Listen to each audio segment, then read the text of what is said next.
On behalf of the League of Women Voters of Boulder County, I want to welcome everyone here this morning. The League of Women Voters is a nonpartisan organization that does not support or oppose any political party or candidate. But it is our pleasure to bring you this informative candidate forum. We're going to deal this morning with the offices of County Commissioner, the County Clerk and Recorder, and the County Sheriff.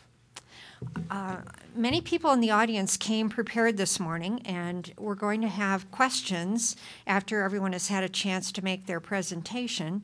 We have a lot of questions for the county commissioners and not very many for the other candidates. So I want to encourage all of you to submit your questions, which will be then submitted to our screeners who screen for duplication and readability, not for content.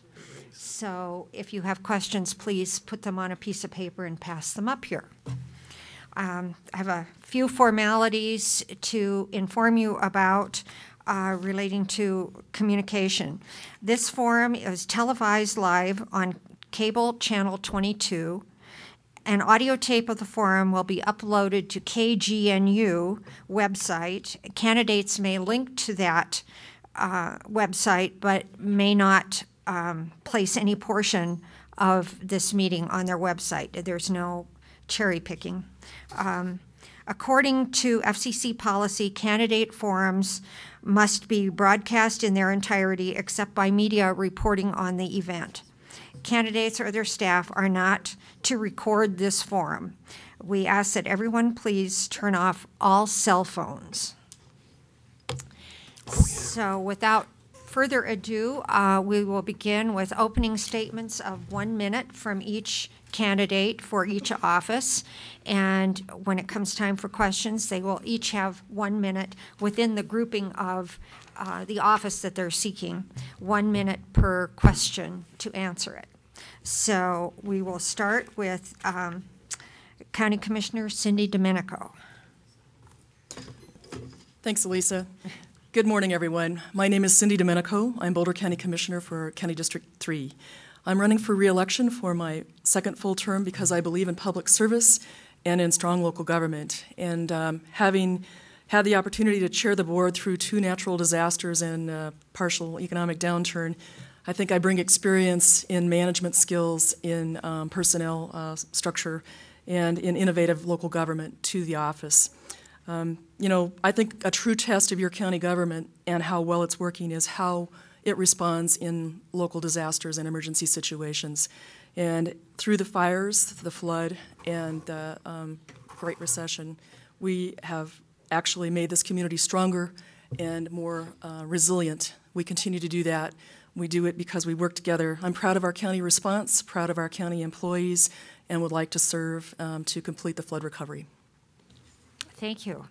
And the next candidate for County Commissioner is Randy Llewellyn. Thank you. Thank you so much, League of Women Voters, for putting this on. My name is Randy Llewellyn. I'm 57 years old.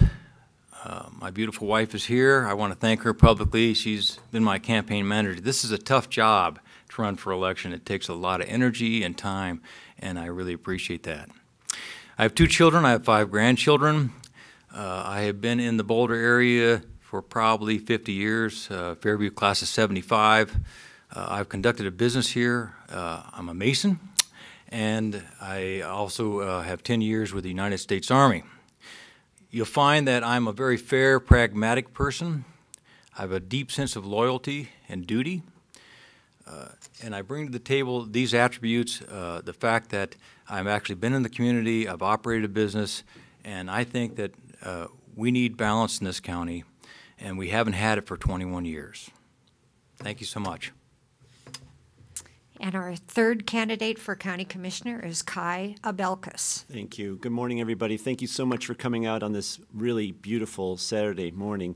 This morning I had the privilege of walking down Niwot Loop Trail in Niwot, Colorado. It was such a beautiful morning. I wanted to just bring to this conversation really an honesty, and I'm going to speak honestly and truthfully to you about the position of County Commissioner. And when it boils down to why I'm running, honestly, I'm here to restore faith in county government and return authority back to our community. Thank you. Okay. Now we'll move on to County Clerk and Recorder, and the first one on our list is Hillary Hall. Hi there. Yes, my name is Hillary Hall. I'm your current Boulder County Clerk and Recorder, and I'm running for my third term for the same reason I ran for my first term.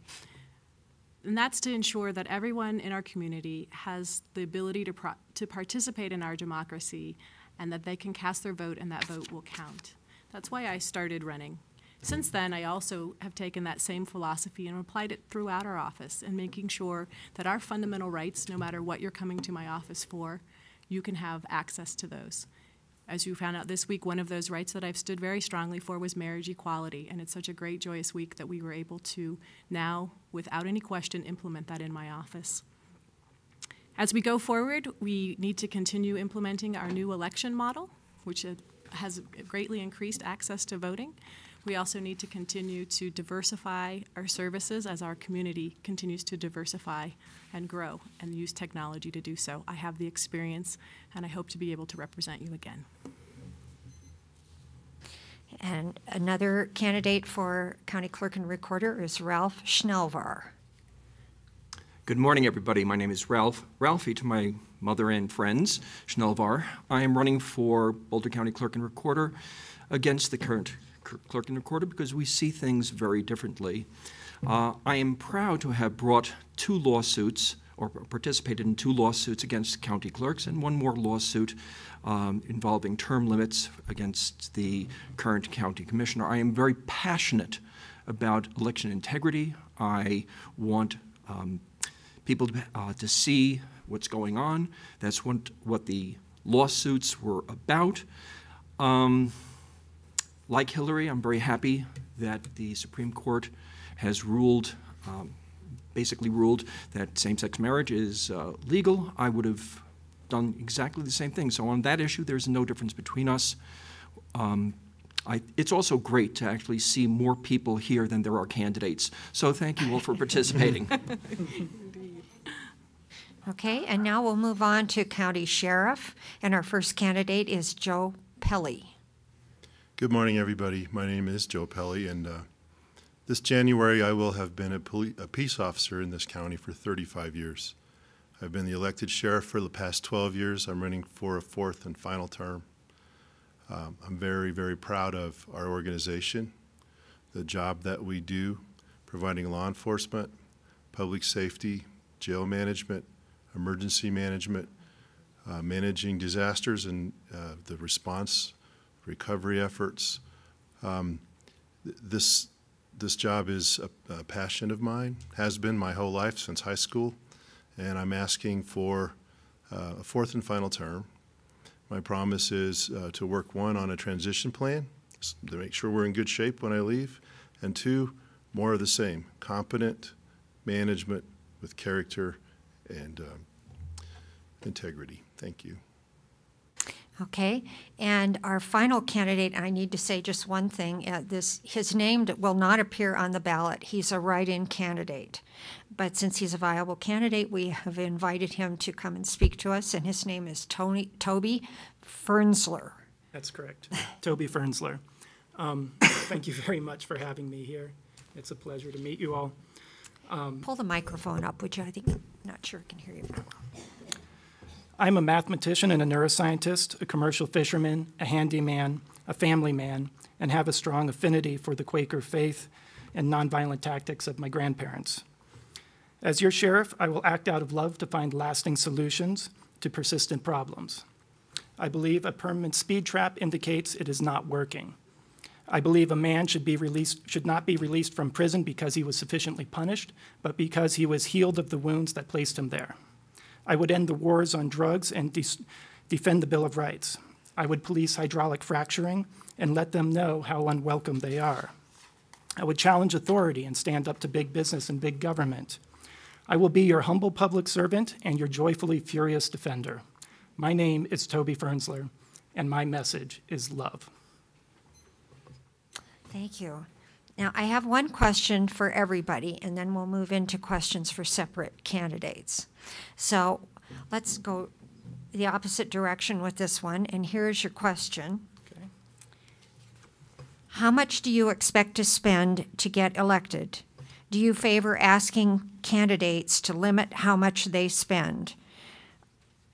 And we'll call it that. I've spent about $35 on cards, and I've put up a website. I think my campaign looks a little unpolished, and that's what taking money out of politics looks like. But I'm happy to allow people to spend money. We can all do things in our own way. I'm comfortable with what I'm doing and what other people are doing. Thank you.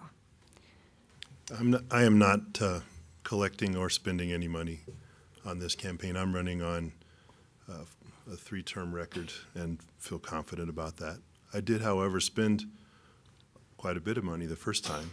I had opponents in a primary and a general, and I know that it takes money to become elected as a new face and a new name. So I'm not sure how you limit that. It depends on the competitiveness of the race and the legitimacy of the folks involved. Thank you. I've Randy raised Schill. about $5,000. I'm in the process of spending it all. I'm up against a county clerk who has gotten millions of dollars worth of free publicity on her stand of issuing same-sex marriage licenses, for which I congratulate her. I do not feel that there should be any limits on spending for campaigns, because that is the way that people get to know unknowns like myself, like Toby, like Randy.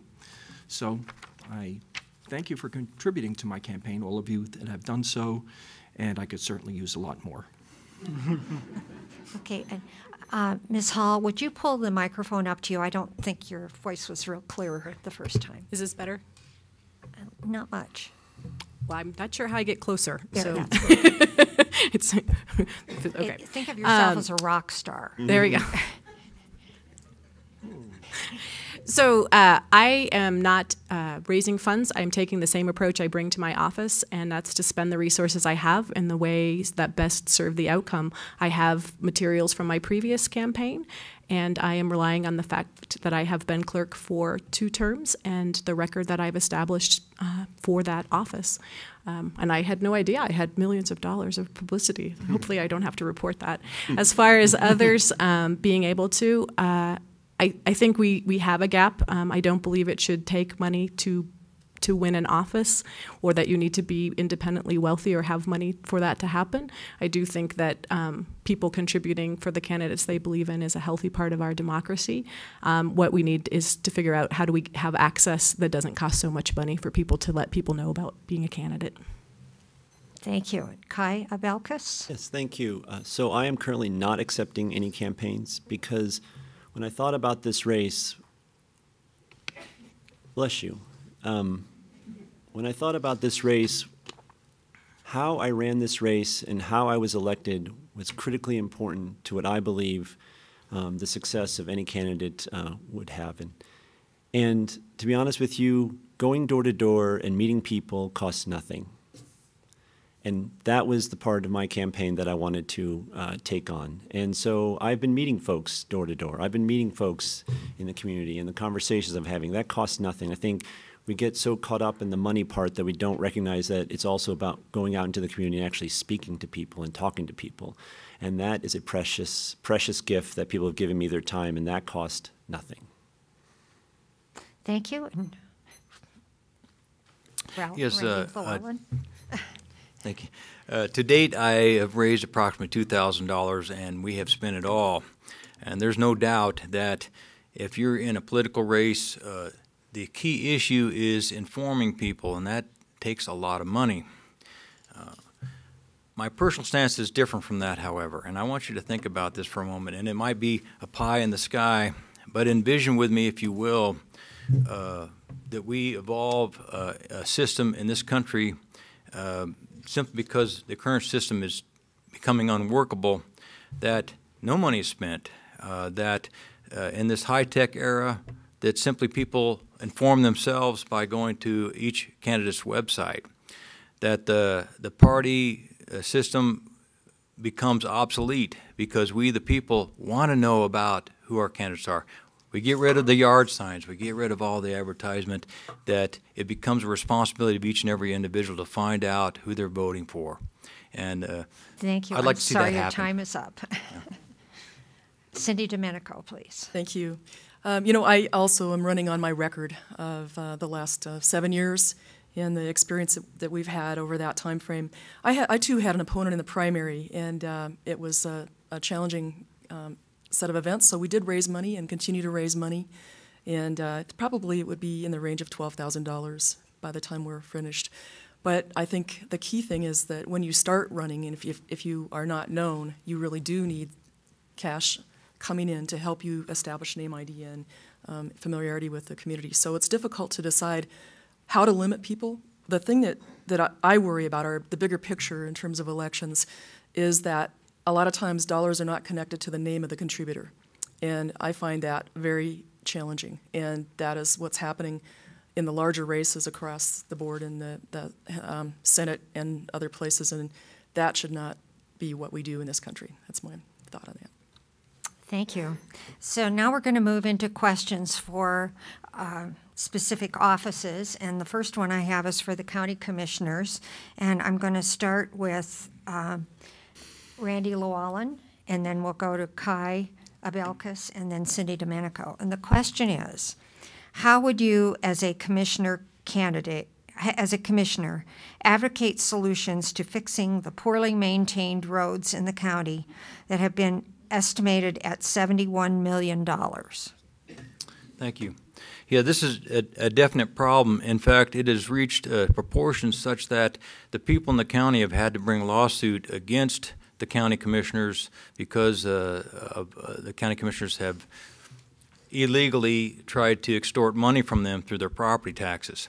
Judge Hollinghurst, or not Hollinghurst, but the judge said that they abused their discretionary powers. The bottom line is this. They reduced the allocation for roads and bridges in the county from 1% or to 9%, from 9% to 1%, and this wouldn't have been an issue if that had not happened. The solution, of course, is to return the proper allocation of monies to roads and bridges in this county, or maybe even increase it until those roads are maintained and fixed. That's part of the problem, is exactly that. These people were not listened to. They cried out for help when the county commissioners levied these inappropriate funds raising on them. They were not listened to. It ended up costing the county probably $1 million in lawsuits. I'm sorry, your time is up. Kai Abelkis. Yeah, thank you. So I live in the beautiful town of Niwot, Colorado.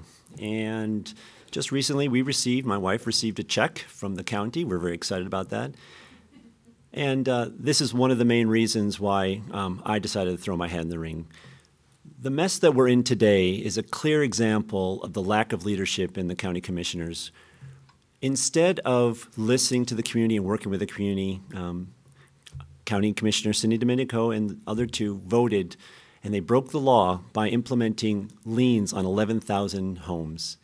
There's no way that any three of us necessarily could have the answer to this really conundrum. This is a bigger issue. But I would say is, as your next commissioner, the very first thing I will do is sit down with our transportation folks, sit down with our new treasurer, sit down with our community, and it's all about leadership and a collaboration and figuring this thing out. This is not just infrastructure within Boulder County unincorporated. This is infrastructure as a state, as a country. We have to figure out how do we design and build and take care of infrastructure. Thank you. Thank you. Cindy Domenico. Thank you. You know, since I began as a commissioner back in 2007, this has been one of the issues that we've tried to address. We began in 2007 looking at individual subdivisions, working with subdivisions to come forward with a ballot issue within their own geographic boundaries, which is how that has been accomplished in the past. There were several subdivisions that actually raised the money within their own subdivision to repair the roads that have reached the end of their economic life. The issue could not pass within an individual sub, and so we looked at a comprehensive strategy, a broader solution to try to resolve the problem. That's why we brought the Public Improvement District forward, and as well the Local Improvement District.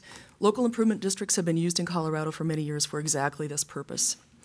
The answer, I think, is a collaborative one that we need to gather. We actually have had a citizen subcommittee helping us look at the question for 5 years. And that group has come forward with a number of answers. We're still looking for a final resolution. Thank you. So now I have a question for the sheriff candidates. And we'll start with Toby Fernsler. Fensler. Okay. Considering that jails are our largest mental illness institutions, what resources would you propose to alleviate the situation? Well, I believe healing starts with just good food and a good night's rest. I would see local foods grown and served, organic foods served at the jail. I think a lot of people are being placed there because we have no place else to put them. And so that's why I want to end the war on drugs and homelessness. I think there should be better resources and kinder resources available to them than the homeless shelters, which can be rather unpleasant. I feel like the purpose of the jail should be to rehabilitate and to find redemption, and it should be for actual criminals, people who have perpetrated crimes and need to understand that is not right and they can't coexist in society. So it's not the appropriate place for people with mental illness. Thank you. Okay. Joe Pelly. 30 to 40% of the people in our jail today have an Axis 1 mental illness that's causing their criminality and is causing them to be repeat users of the system. There are a number of things that can be done to fix that, and it needs to be fixed. First of all, we need to create diversion and alternatives to the jail on the front end. We need crisis stabilization centers. We need a place where when a police officer encounters someone who is a danger to themselves or others, the only alternative they have today is the hospital or the jail. We need to create a secure facility where people can be treated and stabilized. And we need to restore the funding for mental health beds in the state that was cut in the economic downturn, and we need to continue to fund mental health treatment in the jail in order to help people become stabilized, be referred to community-based resources, and keep them returning to the jail. Thank you. And now I have a question for the clerk and recorder candidates. And we'll start with Hillary Hall. How do you balance interests of all parties and issue leaders, nonpartisan, in managing the election? Well, the process starts with the legislature, and we look at what is the structure put in place. And then over the years, we have worked with groups to bring them in and be a part of the process. We have a very open, we've host open houses for people to come. And then there are times when we disagree, and when that happens, I go back to what am I legally required to, what is the rules that I'm responsible for operating under, and what do the community that I have been elected to serve, what's in their best interest. Thank you. And Ralph Schnellvar?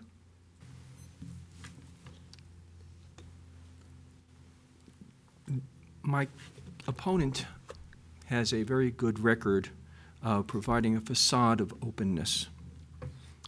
That facade is pierced when you actually show up to do the things that watchers, formerly poll watchers, people who attempt to observe the election process closely, try to do. That's one constituency.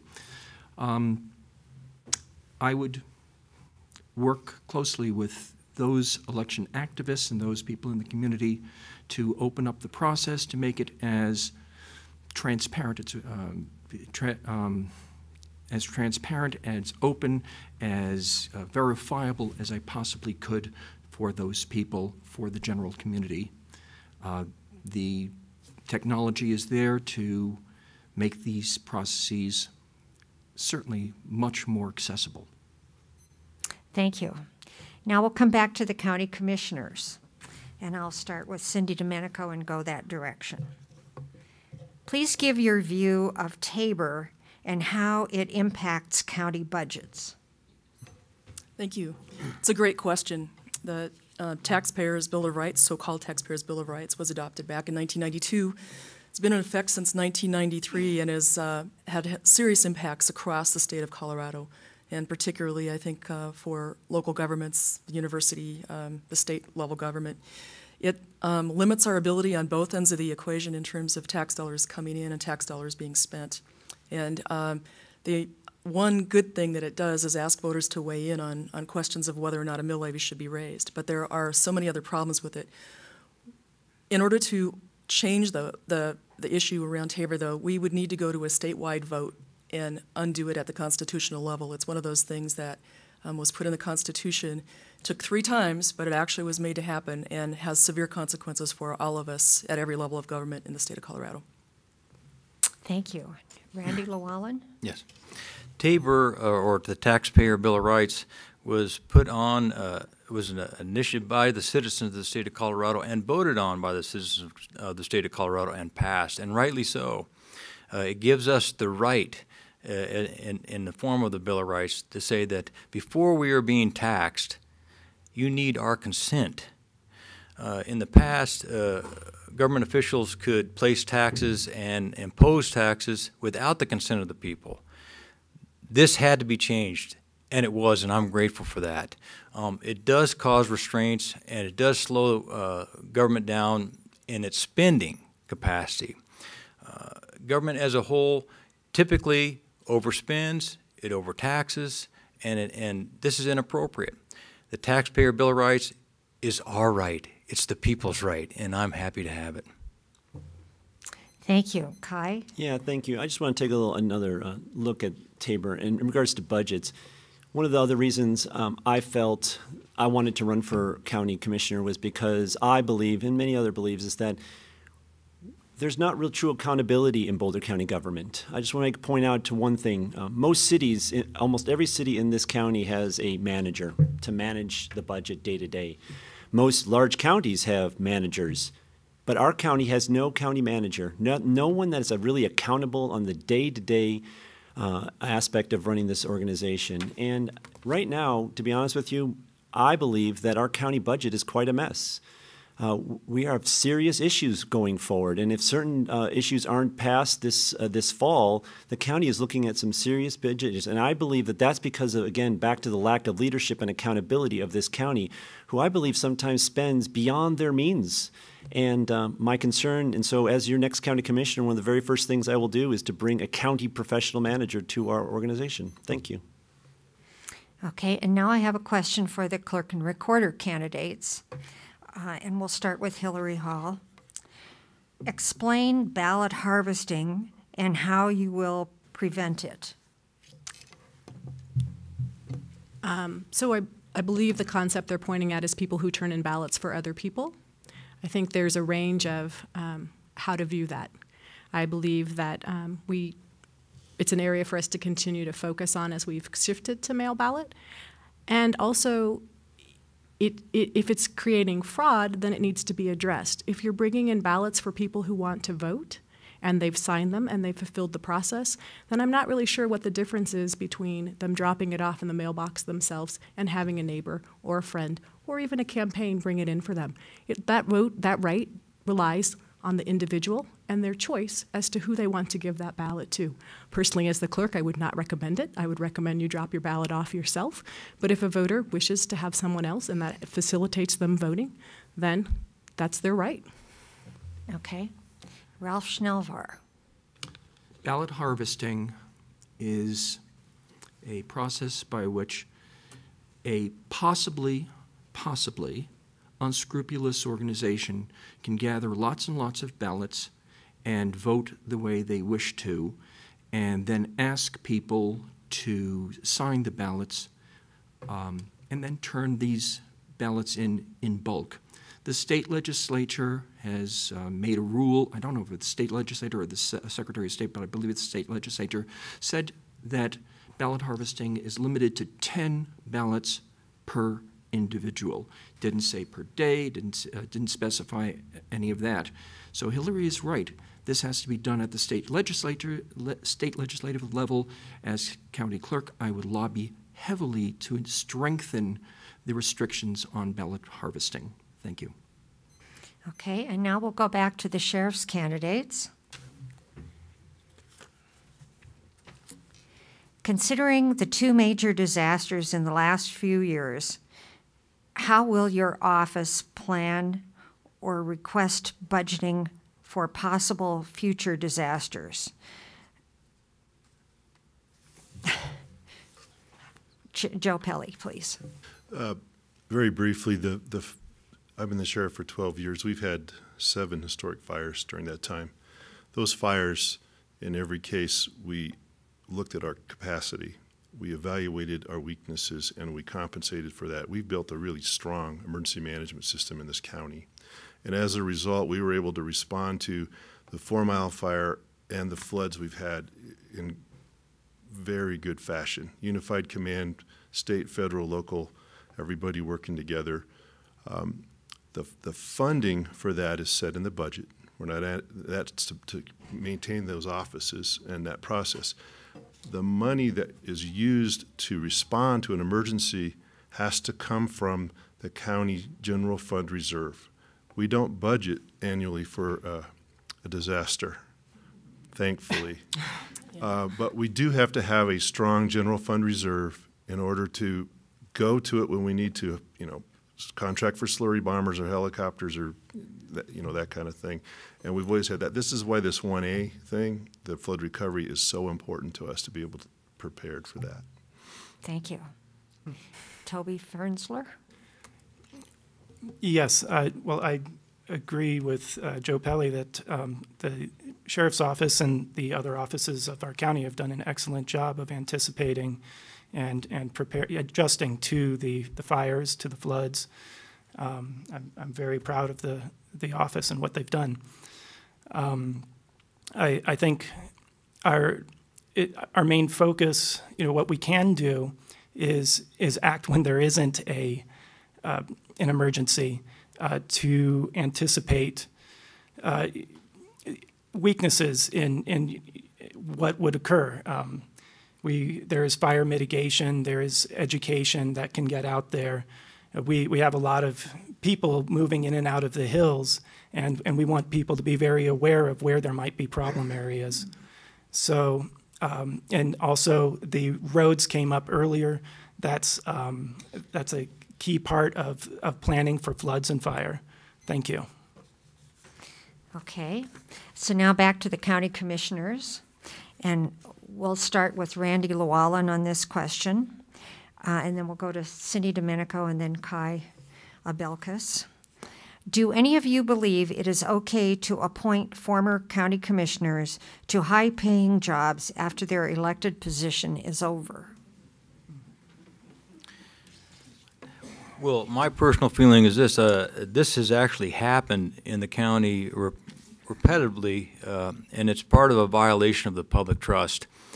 It's inappropriate to do so, and I would actually advocate as a commissioner a moratorium of so many years before an elected official can then receive a high-paying position within the county. They should also have to meet the same qualifications and the same process that anybody else does for that position, not simply because that they were an elected official at one time. This is referred to as cronyism, but it's inappropriate, and most of us that see it and have witnessed it have not been happy with that. And no, it is inappropriate. Okay, thank you. Cindy Domenico? Thanks. What we strive for when we hire especially department heads in the county is excellence, experience, strength of skill set, and ability to manage.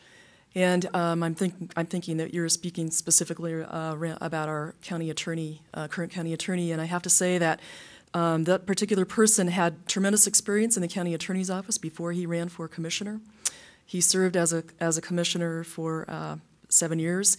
And then we had an open process which opened our entire discussion of that county attorney position to the state and beyond. We had multiple applicants from across the state and did a thorough vetting process and a thorough set of interviews. And the situation was that the highest qualified candidate was selected to fill that position. And I believe that's what Boulder County voters want, is the best qualified candidate to serve in a position. and the best qualified expert, professional expert to serve as well. Thank you. Kaya So the Belkis. question I would, if you ever ask Cindy, the question is, what kind of legal counsel did you get when you agreed to vote to place liens on 11,000 homes? Who actually was giving you advice? Was it this person? And this is the part of the faith part, and you know, I apologize, but this gets me upset. This is the part of the faith. This is the part that you broke the faith with the community. The idea of hiring one of your fellow commissioners to become the next attorney who had never run an office like that before. The answer is no. And I hope, Cindy, if you're in a situation that if you're offered a position that you'll go, you know what, I've served my community, I'm moving. I find this to be the most hypocritical aspect of the position. And people still feel, they laugh when you answer it that way, because the reality is that you hired, it's cronyism at its finest. You hired someone who was a commissioner who left to become this. I apologize. It upsets me that you can actually honestly, forthright say that. The answer is no. It should not be done. You're elected. You move on. Thank you. Okay, so now we're going to go to County Clerk and Recorder, and I'll ask Ralph Schnellvar to answer this question first. In 2012, poll watchers were kept many feet from the process they were supposed to be viewing. What is your solution to that? Let them get closer. Okay. I'm finished. And I'm happy to answer. Because, so the job of the clerk is to enforce all of the rules and laws, and they're put there for a reason, including how close people stand. I absolutely believe in the right and the process of a watcher, and I absolutely believe it should not interfere, as the law describes, in the actual effort of someone trying to vote, nor should it intimidate someone trying to vote, nor should it interfere with our ability to count and process those ballots. It's a balance, and I feel we do that very well in our office. And I invite you to come down and see how we have set up our office. In addition, when we remodeled for this year's election, we made sure that we included the ability for people to watch and observe our processes. Thank you. Okay. May I take another 15 seconds? We really believe that's don't the have a provision for that. So we're going to move on to Joe Pelly and Toby Fernsler. And I'll ask Joe to answer this first. Why didn't you stand with all the other sheriffs in the lawsuit against the state of Colorado regarding firearms? A couple of reasons. First of all, I believe in universal background checks. I support universal background checks. I don't like the way it's being done today. It could certainly be made easier for people to get that. They could actually do it online for $4 through the CBI website. But I haven't talked to anybody who would argue that we shouldn't try to keep guns out of the hands of convicted criminals and people who've been adjudicated as mentally ill. How do you do that without a background check? That's the first part. The second part, people try to politicize this office constantly. I strive to be a career professional, a member of the executive branch, a law enforcement officer, not a legislator, and not a judicial officer. It's not my job to make decisions about the constitutionality of laws or what I'm going to enforce or what I'm not going to enforce. So we'll go to Toby Fernsler, and I would rephrase the question to say, what would you have done if you were in that position regarding the firearms and Colorado state law?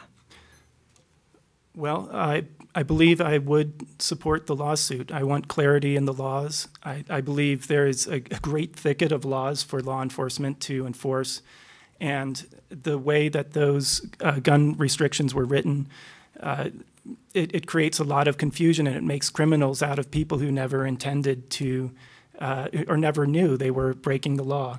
If a serviceman goes off on duty and leaves his gun with his girlfriend in their house, she could be violating the law. So I agree that we should have clarity of within it. I support people's right to defend themselves. I support the Bill of Rights. I would prefer that people do not rely on violence to defend themselves, and I do not. I have lived nonviolently all my life. I have no gun. And I think that comes from creating a society where we trust and respect each other. I'm sorry, you're out of time. Now let me make a comment here. I'm going to ask the audience to refrain from applause and from making audible comments after the candidates have finished, because we're trying to keep this in a very nonpartisan, very equal venue.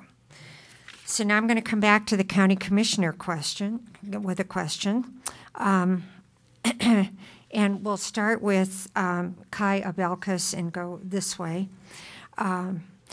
What do you see as the principal issues for Boulder County and your position now and in the next 10 years?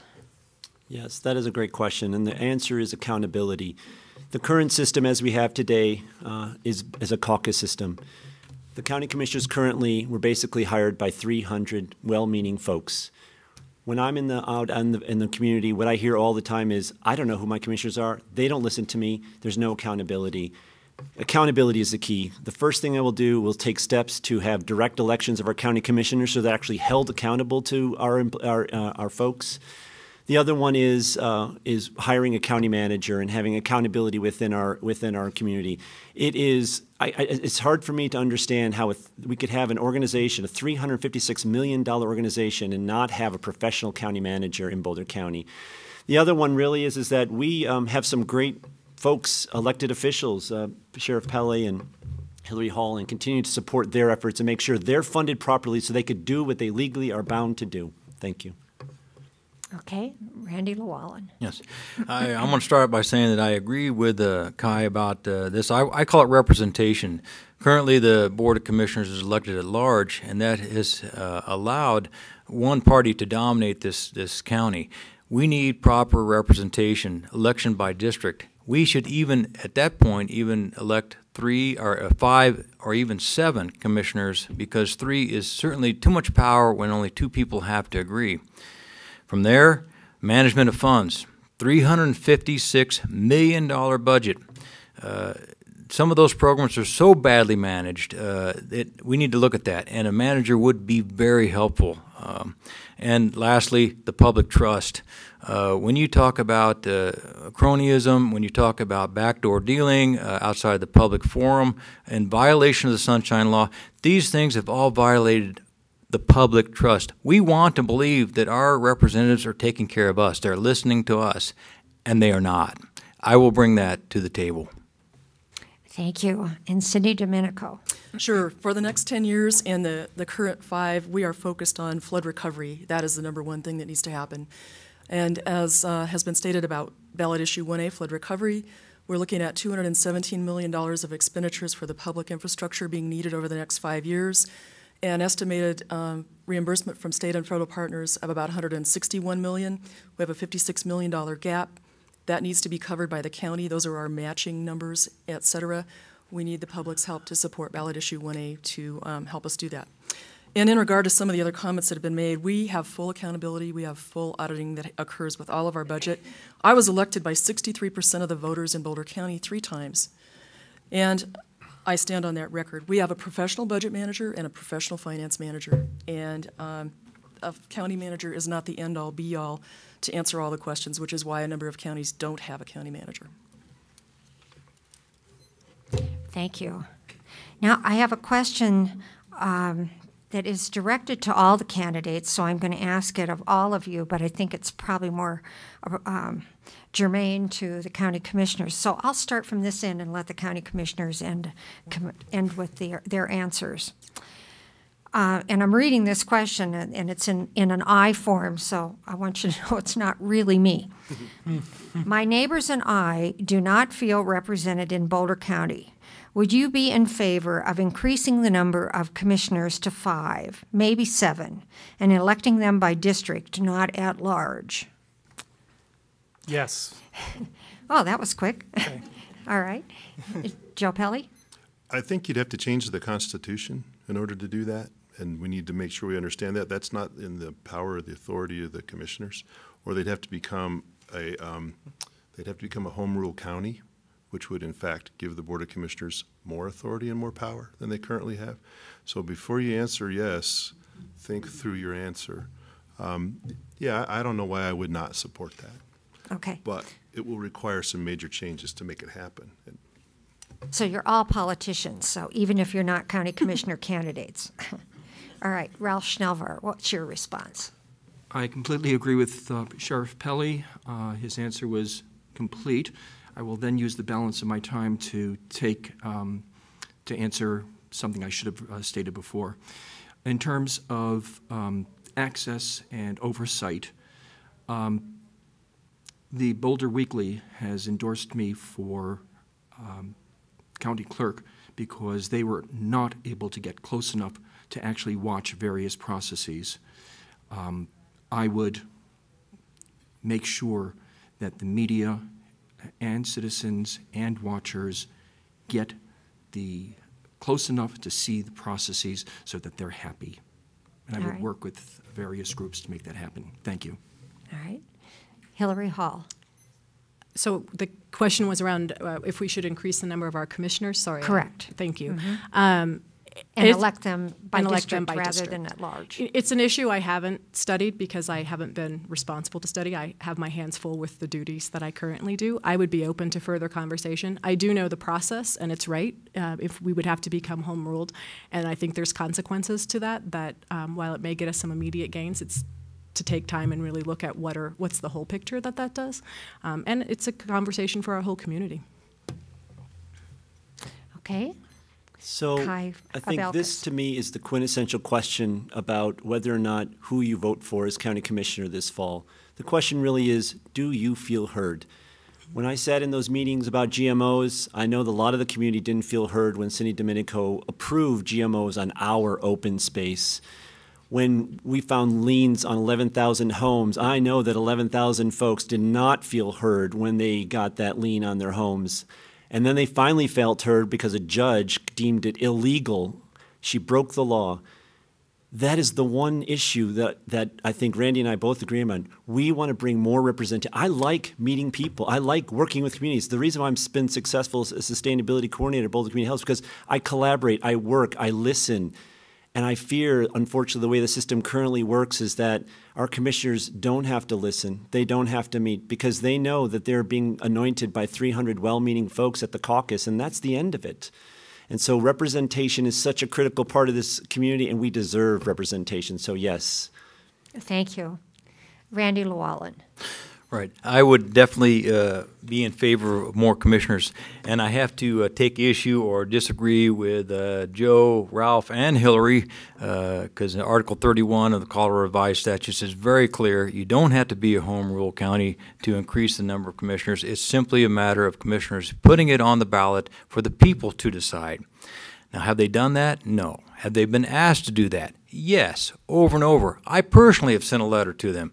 So every year, every election, they can put that on the ballot, and they refuse to do so.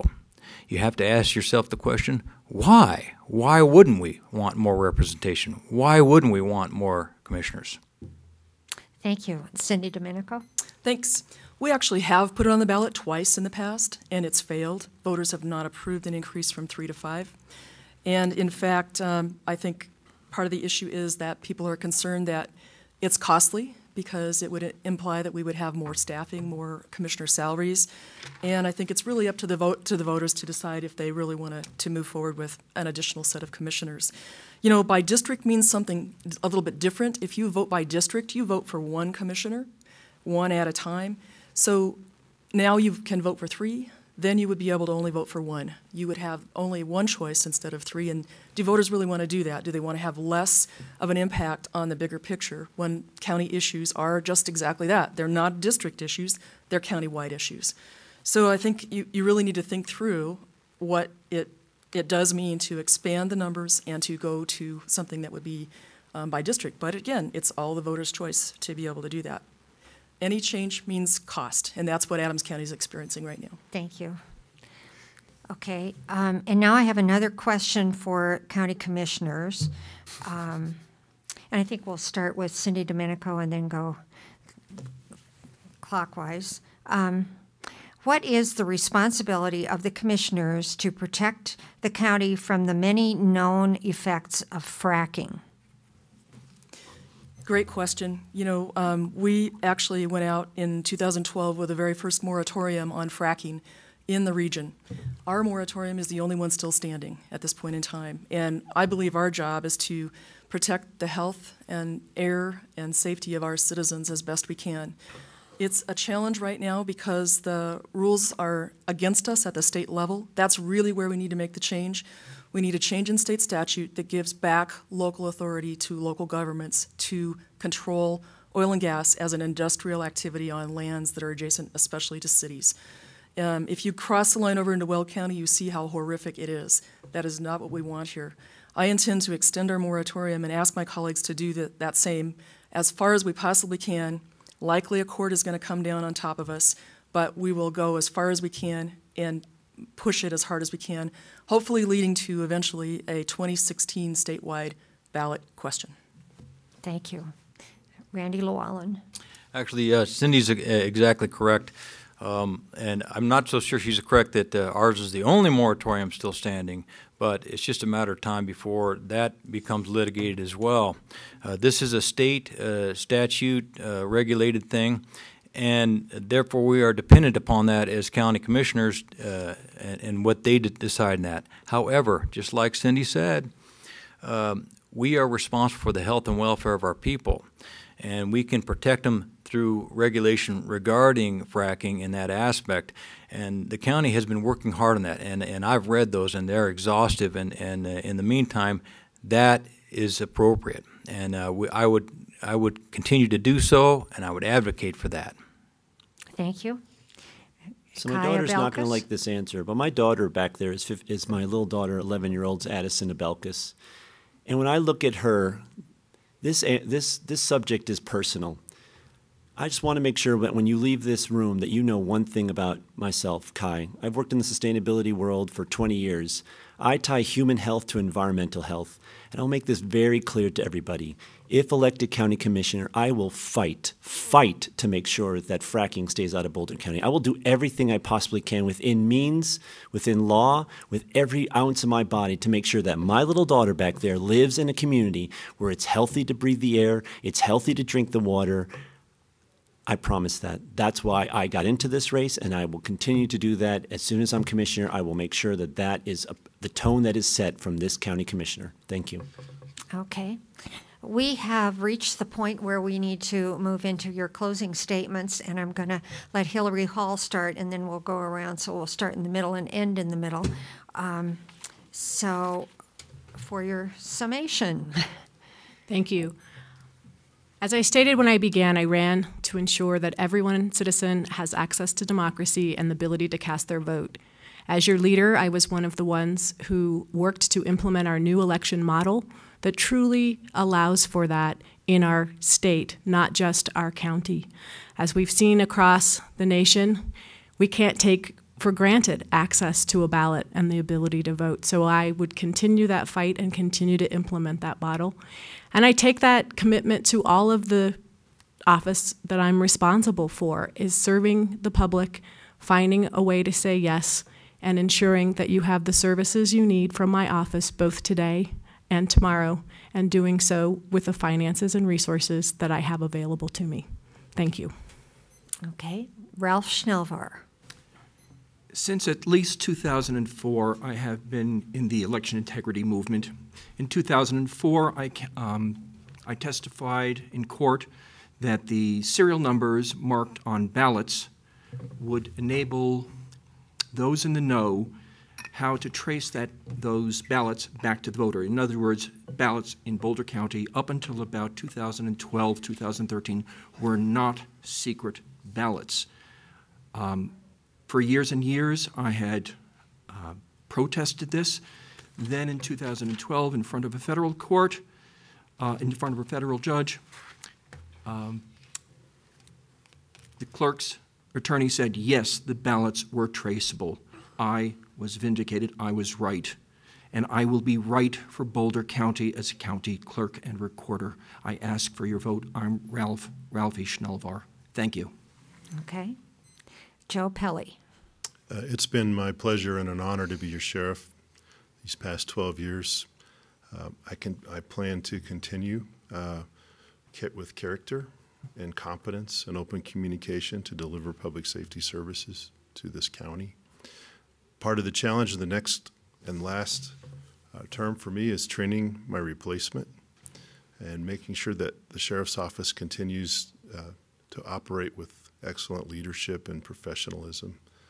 You have a sheriff's office that is good, scandal-free, operating in a complex world with disaster management and jail overcrowding and all the other issues. It needs to be managed by a career professional, and my job is to make sure we keep doing a good job, and secondly, to train up the next generation of leaders. Thank you. Toby Fensler? Yes. Sorry. What I'll do as sheriff is no spying and no secrets, no finding sneaky ways to look in your bag, no speed traps, no midnight raids. There will be a county jail focused on healing and redemption, self-run campgrounds and gardens for the homeless, adherence to the Bill of Rights and the methodologies of objective love. The sheriff can enforce existing laws to fracking, and I would. Voting for me is voting for you too, an assumption of responsibility for yourself, and trust that your neighbors will do the same, claiming the confidence to ask your neighbors to turn down their music and having the awareness and humility to hear that request. Acts of love can be done from any station in life, and I urge my fellow candidates to seek nonviolent solutions agreeable to everyone. My name is Toby Fensler, and my message is love. Thank you. It's Cindy Domenico. Thank you. I am very proud of our record in Boulder County. We have a model county government here that others look to as an example of strong budget management, great programs, innovative strategies.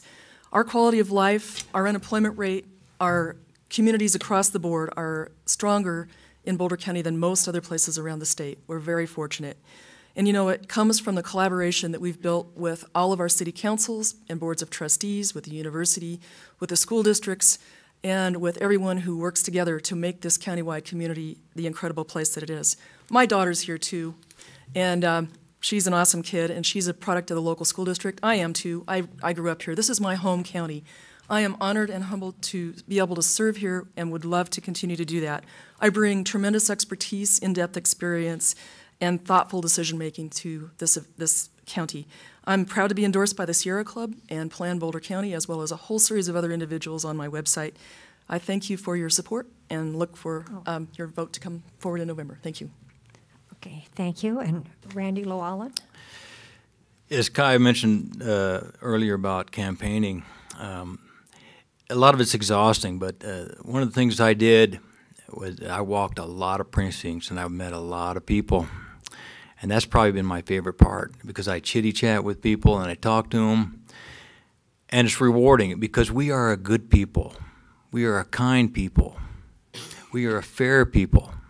And we deserve, in our government, in our county government, fair representation. We deserve proper management of our hard-earned tax dollars. And we certainly deserve open and transparent government. These are things that I will deliver to you as a county commissioner. I promise you that. And even beyond that, as a leader, Boulder County is definitely a leader. We can be a leader in sustainability, and we can do it the right way. We can do it together as a people. Thank you. And Kai? I'm the last one? Yes, you're the Oh, last one. thank you. Well, I'll be the last one, but you'll be next. Penultimate. First of all, thank you for all coming out on this Saturday morning to hear.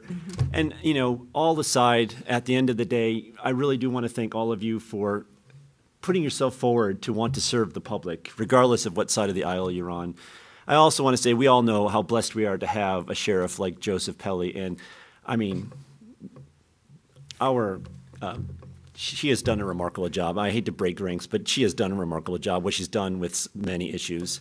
And, you know, Cindy, she is, if you get to know her, and I've gotten to know her just a bit, she's a lovely woman. She's a lovely person, and this has nothing to do about she's lovely. And I'm the independent candidate, and I would like your vote. I believe in this community. I hope that you believe in me. But we are truly blessed as a community to have such wonderful folks up here who are representing us. And regardless of where you stand on things, please vote in November. Please vote and support our efforts. Please vote to make sure that we are funded properly.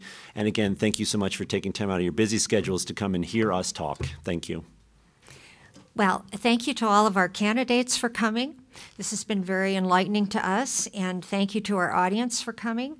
And on behalf of the League of Women Voters, I urge everyone to become informed and to vote in November.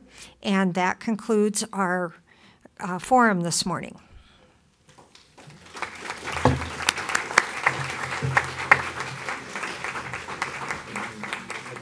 Then we can let them.